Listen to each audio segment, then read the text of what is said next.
The phase 1 trial of duvelisib in relapsed refractory CLL studied a dose of 25 milligrams BID, which completely inhibits delta and inhibits gamma by about 50%. And this dose was selected from an initial dose escalation that went up as high as 75 milligrams. The activity of the drug was quite good. The nodal response rate was about 83%, and the IWCLL partial response rate was 58%, and this included the fact that half the patients had 17p deletion. Responses seemed to be as good in the patients with 17p deletion as in those without, which is good. And the 2-year progression-free survival is 59%, which is quite good.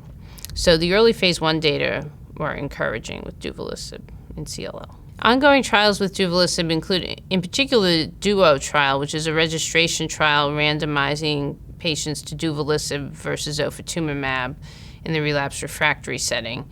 That trial is fully accrued and expected to read out later this year in 2016, so we'll hopefully get the results of that soon. There are a couple other trials. Our institution is actually doing an investigator-initiated trial of FCR in combination with duvelisib, and we reported preliminary results of that at the ASH meeting in 2015. The combination has been reasonably well tolerated, and the rate of MRD negativity is significantly higher than historical comparison to FCR alone. So that's encouraging, and that study is ongoing. There's another study in which patients who've progressed on ibrutinib are being evaluated with duvelisib in combination with obinutuzumab, the Synchrony study, which we are also participating in.